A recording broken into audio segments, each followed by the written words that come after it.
एक छोटे से गांव में राधिका नाम की एक लड़की रहती थी। राधिका अनाथ थी। उसके माता पिता बचपन में ही गुजर गए थे। इसके बाद उसने अपने दम पर जीवन संभाला। राधिका दिखने में बहुत सुंदर थी, जिसके कारण गांव के कुछ लड़के उसे परेशान करते थे। फिर भी वो इन सभी मुश्किलों का सामना करते हुए अपना जीवन जी रही थी। लेकिन गांव की कुछ औरतें उसे अशुभ कहती थीं। एक दिन राधिका नदी पर पानी भरने गई। वहां उसे कुछ औरतें मिली। राधिका को देखते ही उन्होंने ताने मारने शुरू कर दिए। अरे देखो तो, ये कौन पानी भरने आ गई? हमारे गांव की अशुभ लड़की। सही कह रही हो, इसने तो बचपन में अपने माँ बाप को खा लिया। अब लगता है इस नदी का पानी भी सुखा देगी। कोई और जगह नहीं मिला इसको पानी भरने के लिए? हमने तो कई बार सरपंच से कहा कि इसे गांव से निकाल दो, पर सरपंच सुनता ही नहीं। मुझे तो लगता है इसका सरपंच के साथ कुछ चक्कर चल रहा है। आप लोग क्या कह रहे हैं? मैं आपकी बेटी की उम्र की हूँ। अरे बेटी की उम्र की हो, पर तू हमारी बेटी नहीं है। तू तो अशुभ है, जिसने अपने माँ बाप को बचपन में खा लिया। मुझे डर है कहीं तेरी वजह से गांव पर कोई विपदा ना आ जाए।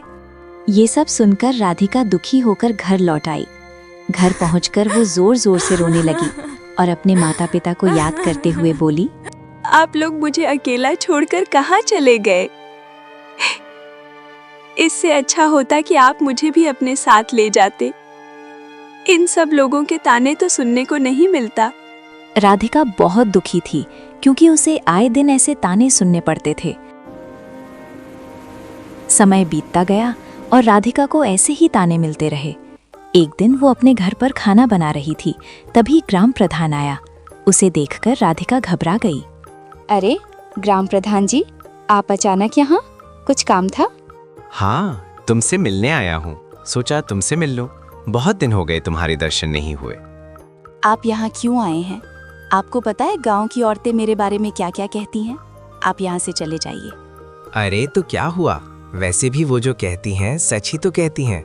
मैं तुम्हें बहुत पसंद करता हूँ, बस तुम मेरी बात नहीं मानती। ये आप क्या कह रहे हैं ग्राम प्रधान जी? अपनी उम्र देखिए, मैं आपकी बेटी की उम्र की हूँ, फिर भी आपको शर्म नहीं आती ऐसी बातें करने में? अरे शर्म तो तुम्हें आ रही है मेरा प्यार देखकर। प्यार उम्र थोड़ी देखता है। मैं तुमसे प्यार करता हूँ, तुम मेरे घर रानी बनकर रहोगी। मुझे रानी नहीं बनना, आप यहाँ से चले जाइए। पता नहीं तुझे किस बात का घमंड है। इतना दुख सह रही है फिर भी मेरी बात नहीं मानती। बदतमीज कहीं की। चाहे मैं मर जाऊं, पर आपकी बात कभी नहीं मानूंगी। अब चले जाइए, वरना मैं शोर मचा दूंगी। ये सुनकर ग्राम प्रधान वहां से चला गया। राधिका बहुत दुखी हुई। तभी उसे याद आया कि घर में लकड़ियां खत्म हो गई थीं। वो जंगल लकड़ियां लाने चली गई। रास्ते में कुछ लड़कों ने उसे छेड़ा। अरे कहाँ जा रही हो अकेले? हमें बताओ, हम भी साथ चलें। वैसे भी तुम्हारा इस दुनिया में कोई नहीं है, पर हम तो हैं। भले मेरा कोई ना हो, पर भगवान है। उनसे डरो और अपने घर जाओ। ये सुनकर लड़के चुप हो गए और वहां से चले गए। शांति जंगल पहुंची और लकड़ियां काटने लगी। लकड़ियां काटते समय उसे बार बार गांव वालों की बातें याद आ रही थीं। गुस्से में वो तेजी से कुल्हाड़ी चला रही थी।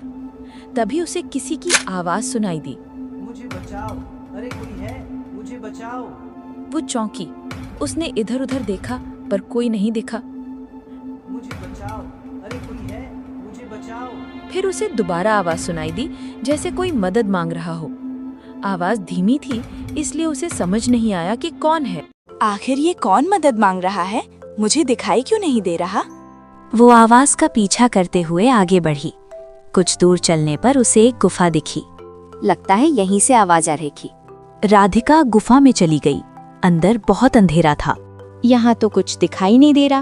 अब कैसे पता करूँ कि कौन मदद मांग रहा है? आवाज भी बंद हो गई। अब मैं क्या करूँ? ऐसा करती हूँ, कल आऊंगी। वो गुफा से बाहर निकल आई और लकड़ियां लेकर घर लौट गई। घर आने के बाद वो उस आवाज के बारे में सोचती रही। पता नहीं किसकी आवाज थी। शायद कोई फंसा हो। क्या करूं? अभी जाऊं या नहीं? कल जाऊंगी। अब जाना ठीक नहीं। अगली सुबह राधिका गुफा में पहुंची। उसने मशाल जलाई और अंदर चली गई। अंधेरे में मशाल की रोशनी से वो आगे बढ़ी। तभी उसे एक घायल नौजवान दिखा जो मदद मांग रहा था। उसे देखकर राधिका घबरा गई। अरे ये तो कोई आदमी है, अब मैं क्या करूं? उसने उसे उठाने की कोशिश की, पर वो भारी था। मैं इसे उठा नहीं पा रही। ऐसा करती हूँ, यहीं इसकी मरहम पट्टी कर देती हूँ।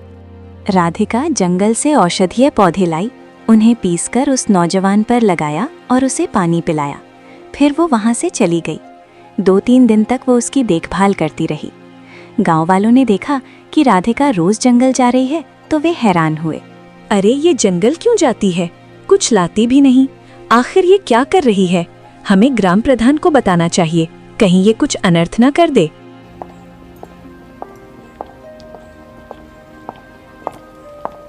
ग्राम प्रधान जी, राधिका रोज जंगल जा रही है पर कुछ लाती नहीं। खाली हाथ जाती है और खाली हाथ आती है। कहीं कुछ चक्कर तो नहीं चल रहा है?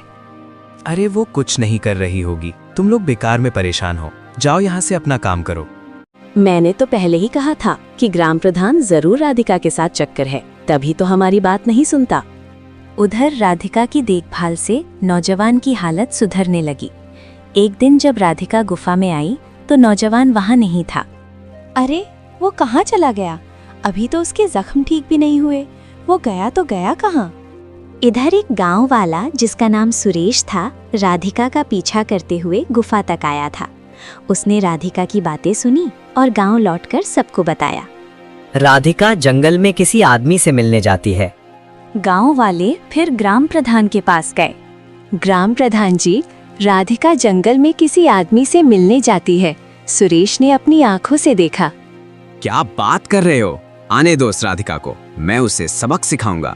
उधर राधिका को नौजवान नहीं मिला तो वो गांव लौटी तो देखा कि उसके घर के बाहर भीड़ जमा थी। वहां ग्राम प्रधान भी था। अरे ये लोग मेरे घर के बाहर क्यों खड़े हैं? कहाँ से आ रही हो और किससे मिलने गई थी? मैं तो बस जंगल में लकड़ियां काटने गई थी। हमें सब पता है, सच सच बता, वो कौन है जिससे तू मिलने जाती है? ऐसा कुछ नहीं है ग्राम प्रधान जी, मैं बस लकड़ियां काटने गई थी। आप लोग गलत समझ रहे हैं मुझे। अगर तुम लकड़ियां काटने गई थी तो तेरे हाथ में लकड़ियां और कुल्हाड़ी क्यों नहीं है?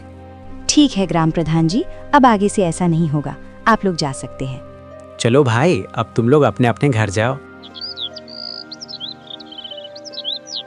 मुझे नहीं पता था कि गांव वाले मेरी निगरानी कर रहे हैं। आखिर ये लोग मुझे इतना अशुभ क्यों मानते हैं? मेरे माता पिता मरे इसका मतलब ये नहीं कि मेरी वजह से मरे। अब मेरे पास पैसे भी नहीं हैं, कहाँ से लाऊं? घर में राशन भी खत्म हो गया। क्या करूं?